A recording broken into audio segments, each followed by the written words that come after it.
Dios, pongo esta cara porque me estoy peleando con Beto, uno de los camarógrafos que habla de Messi, dice todas esas cosas, estas barbaridades que me dan bronca, entonces ahora me voy a seguir peleando cuando terminemos de hacer la nota. ¿Cómo le va, doctora Casi? Buen día, conmigo no, por favor. No, obviamente, no, con vos no. Bueno, vamos a hablar de un tema central, muy importante. Muchas veces hemos hablado, inclusive con la doctora, haciendo referencia a la importancia del diagnóstico, primero, con respecto al tema de la diabetes, saber la importancia que tiene la alimentación y la actividad física para evitar o para controlar los factores de riesgo, pero en algunos casos ya tenemos el diagnóstico, ya tenemos este trastorno y debemos tratarnos. Y acá aparece la insulina. La insulina. ¿Qué es la insulina? ¿Sabemos lo que es la insulina? Ni idea. Ni idea. Bueno, es importante hablar de la insulina porque en realidad hay como cierta cuestión así como de muchos mitos en relación a ella cuando hay que tratar de aplicarla como tratamiento y sin embargo no es más ni menos, si bien a pesar de que hay que tener algunos recaudos y ahora vamos a hablar los inconvenientes que conlleva y por qué hay que tenerla en cuenta, es ni más ni menos que una hormona. Vos tomás hormona tiroidea, yo tomo hormona tiroidea, tenemos una afectación. Ya hemos blanqueado todo, ¿eh? No, ya no estamos todos. El genoma mío ya está. Bueno, el mío también, más o menos. El tema es que es una hormona. ¿Qué es una hormona? Bueno, una hormona es una sustancia, está dentro de los transmisores químicos, de los comunicadores químicos, igual que un neurotransmisor cerebral, que producido por unas células especializadas, en este caso por una célula que se llama beta en el páncreas, que es una glándula, secreta una sustancia, en este caso la hormona, y tiene una acción a distancia a través de un receptor. Bueno. ¿Sí? Es decir, que acciona lejos de donde es secretada. Y en el caso de la insulina, ni más ni menos es como el distribuidor del auto. Vieron que el distribuidor del auto, es decir, yo no sé mucho de mecánica, pero tiene una función de distribuir la nafta, que es la energía del auto. Bueno, la insulina en el organismo es algo similar. Es la única hipoglucemiante, hormona hipoglucemiante que existe, es decir, que baja el azúcar en sangre distribuyéndola y permitiendo la entrada en determinados órganos que la necesitan. Que la necesitan, o mejor dicho, para ser utilizada como energía o para acumularla y guardarla para cuando el organismo la necesite. Muy bien. ¿Sí? Por suerte todo eso lo sabés vos. No, nosotros atendemos. Digamos, la insulina es básica, es fundamental. Sí. Cuando no la tenemos que incorporar. Regula el azúcar, por lo tanto es fundamental y es una hormona que tiene una acción específica. Perfecto. ¿Sí? Cuando tenemos el caso de la diabetes, una enfermedad que ya está en grado de epidemia, como muy bien has dicho muy al principio a raíz de una nota que después vamos a comentar, sabemos básicamente que hay varios tipos de diabetes, pero hay una que es la fundamental, la conocida como la tipo 1 o insulino dependiente, que conlleva un déficit de entrada, en los chiquitos sobre todo se expresa en edades muy tempranas, de déficit de esta hormona, que es fundamental para regular el azúcar y por lo tanto tenemos la diabetes. Por lo tanto, son casos en donde va a conllevar como tratamiento inicial la insulina. Son los casos de diabetes insulinos dependientes. Te hago una consulta. Aquellas personas que tienen este diabetes tipo 1 y que son insulino dependientes, ¿pueden revertir esta dependencia a la insulina y transformar en una diabetes tipo 2? No. Aquel que tiene diabetes tipo 1, tiene diabetes tipo 1 toda la vida. La va a conllevar durante toda la vida y el tratamiento es sumamente fundamental porque lo que sucede en este tipo de enfermedades crónicas y específicamente con la diabetes hay que bajar el impacto de la aparición de las complicaciones. Porque está, como lo hemos hablado varias veces, está asociada a una cantidad de patologías que pueden surgir si no es controlada la diabetes como corresponde. Exactamente, la tener azúcar o glucemia, glucosa alta permanentemente conlleva todos unos cambios en la enfermedad vascular, micro y macro. Muy bien. También existe la diabetes tipo 2 y esto es importante y en este punto hay que aclarar algo, que si bien la diabetes tipo 2 es la propia que aparece en la adultez y hay una alteración en un principio en el mecanismo, digamos, de alteración en la producción de insulina, cuando hay un déficit puede requerir en la evolución de la misma también recibir insulina y a diferencia de la otra es que nosotros llamamos insulino requiriente, es el paciente tipo 2. Por circunstancias. evolutivas propias de la enfermedad. El paciente generalmente comienza con hipoglucemiantes orales, que son las pastillas, pero pueden requerir en el tiempo la utilización de tratamiento de insulina. Y son los casos de insulino requiriente, que es lo diferente al insulino dependiente. Muy bien. ¿Está bien? ¿Cómo se sabe cuánta insulina necesitamos y si todos los pacientes que tienen o requieren insulina requieren la misma cantidad de insulina?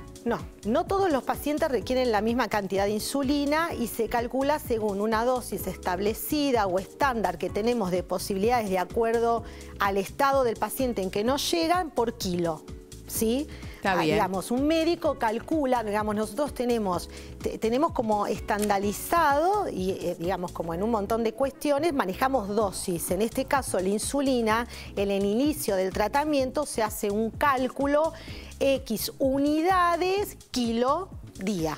¿Esto se mantiene a lo largo del tiempo o puede ir variando el nivel o la cantidad de insulina que requiere ese paciente de acuerdo a el o el tratamiento que esté haciendo? ¿Se entiende esto? Digo, sí. Empecé o llegué en un mal estado, empecé a incorporar insulina, empecé a controlar mi metabolismo de mejor manera y entonces cuando vuelvo a la consulta la doctora casi me dice, bueno, mira, te encontré muy bien, entonces este nivel de insulina que antes tomabas, no sé, 20 por, estoy diciendo barbaridad, 20 por día, ahora lo vamos a bajar a 10. Acá hay que aplicar un término que yo siempre en forma personal utilizo. Saber que en determinadas enfermedades crónicas los tratamientos son dinámicos. Es típico que, como en este caso estamos hablando de la diabetes o puede pasar con la hipertensión, el colesterol, es típico que uno debuta con la enfermedad y la enfermedad crónica implique tratamiento crónico, pero no significa que el tratamiento sea estático y siempre sea el mismo en dosis o en calidad. Perfecto. En este caso, el paciente insulino dependiente siempre va a estar con insulina, pero es dinámico, depende de las circunstancias y de un montón de cosas. Pregunta, Lo mismo... ¿puedo pasarme de insulina y sentirme mal? Sí, por supuesto. ¿Y eso qué provoca? Hipoglucemia. Hipoglucemia. Hipoglucemias severas es una de las reacciones adversas más comunes y más graves que siempre viene de la mano del tratamiento insulínico en realidad y que tiene que ver con pasarse en la dosis o darse la dosis adecuada pero no comer, o darse la dosis adecuada pero hacer un ejercicio extremo. ¿Se acuerdan cuando hablábamos de la importancia que tiene esta combinación de los alimentos y el ejercicio? ¿Cómo prever nuestra jornada en cuanto a la actividad física y aquello que vamos a comer para encontrar ese equilibrio tan deseado y que no nos suceda esto como dice Andrea? En este punto es muy importante aclarar que esto es una de las cuestiones que hacen que a veces sea tan difícil la adherencia a este tipo de tratamiento, porque lo que tenemos, y esto va a venir a correlación a otra cosa que seguramente vamos a comentar por la noticia que diste hoy, es que lo único en este momento disponible es la insulina inyectable subcutánea. Por lo tanto, hay una variabilidad en la forma, en la posología, porque, digamos, hay cierta variabilidad propia de darse una inyección, la cantidad de veces que uno se pincha en el día y depende, digamos, hay que tratar de homologar una curva y un comportamiento de acuerdo a lo que comemos, a lo que hacemos en el día, como si fuese parecido al comportamiento de la insulina normal en nuestro organismo, ¿se entiende? Entonces, se sabe que fisiológicamente nosotros siempre tenemos una insulina basal, es decir, que permanentemente hay una llave circulando que va abriendo puertitas para entrar las glucemias y sus diferentes valores en sangre. Por lo tanto, cuando un paciente tiene déficit de esto basal, hay que darle basal y responder a determinados picos que suceden fisiológicamente cuando comemos. A ver. Regula el azúcar, entonces va a depender de eso, de lo que entremos. ¿Esto está preestablecido? ¿Me controlo la insulina o el azúcar en sangre a la mañana, al mediodía, a la tarde y a la noche? ¿O depende? ¿O esto se da antes de comer, después de comer, porque me sentí mal, porque me mareé? Ni idea, no lo conozco. Pero aquel que está iniciando un tratamiento, ¿qué debe tener en cuenta? O si efectivamente cuenta con los recursos y la información suficiente para poder actuar en tiempo y forma. Bueno, en este punto es primordial que la gente sepa que cuando un paciente debuta con diabetes, si hablemos en este caso del insulino dependiente, uno de los pilares fundamentales que hace al tratamiento es la educación. Esto se va a establecer con el médico y el paciente. No es lo mismo tratarlo esto en un chiquito de 8 años, de 10 años, de 18 o el que tiene 30 pero viene desde los 7 diabético y demás, porque cambia la vida de una persona es dinámica dada las circunstancias. Totalmente. Entonces, pero sí, hay que saber que, bueno, esto es la parte quizás más engorrosa por parte de lo que tiene que poner un paciente y de lo bien o lo mal educado educado en el sentido del ejercicio de educación que depende de un médico para explicarle. Por supuesto, va a necesitar muchas de las veces a un plan establecido de tantas unidades por día, distribuido en las comidas o en los ayunos o antes de dormir. Hay diferentes planes que el médico aborda, también depende de la elección de la insulina que ahora vamos a hablar que elija.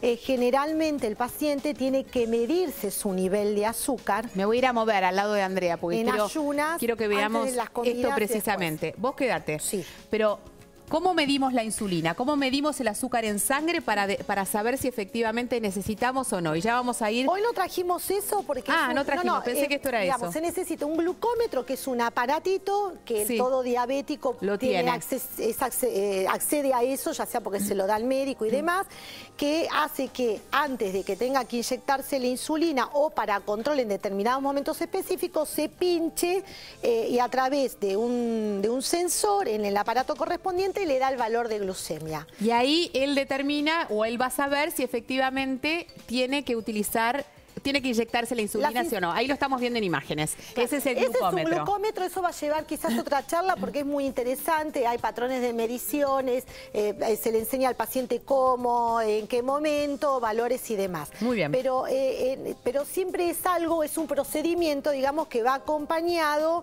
generalmente y antecede a la colocación de la insulina. La insulina... Claro, es importante primero saber que la insulina hoy en día, y esto viene a relación a un comentario que hiciste hoy a la mañana como novedad, solo está disponible en lápiz, es inyectable. Es inyectable. La insulina es destruida por el ácido gástrico, por lo tanto no hay vía oral. Sí, está desarrollada o en algún momento surgió en el mercado la posibilidad de insulina nasal, pero se sabe que es errática su colocación y su biodisponibilidad después en sangre, por lo tanto no está hoy en día, no es factible de ser usada.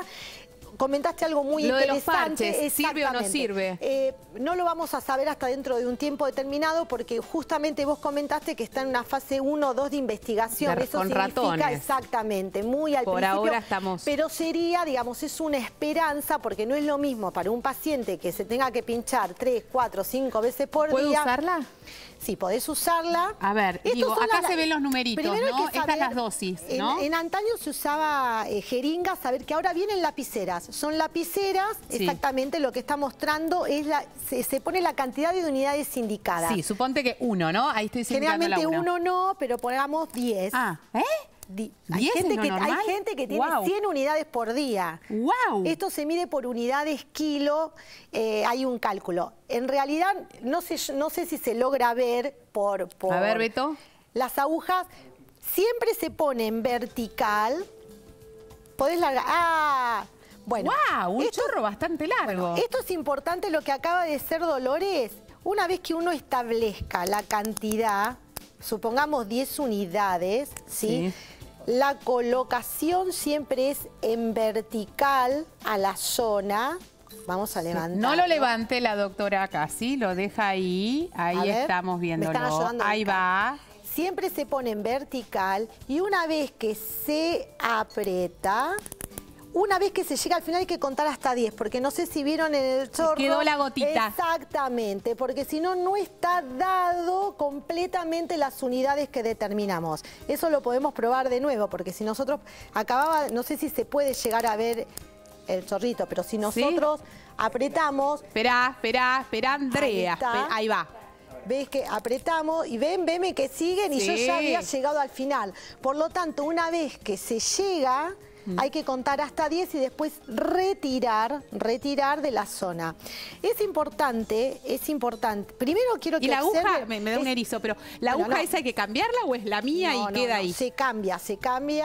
Lo aconsejable es cambiarla cada 24 horas porque sufre modificaciones y hacen al lugar. Es un tema entonces. Pero verán, esto hay que sacar mitos. Verán que prácticamente no se ve una aguja. Les puedo asegurar que esto es de 3 y 4 milímetros. Tantos tratamientos faciales en las mujeres que es aguja, pero es una acá hay mucho olor tontera, al camphor, porque estos son tester, no sé si sentís el olor al camphor, porque esto no tiene insulina adentro, son muestrarios. No estamos desperdiciando medicación. No, exactamente. Esto es importante. Hay que saber que hoy en día vienen en lapiceras prellenadas, que cuando tienen 100 unidades, que cuando se terminan... ¿Caro? Es caro.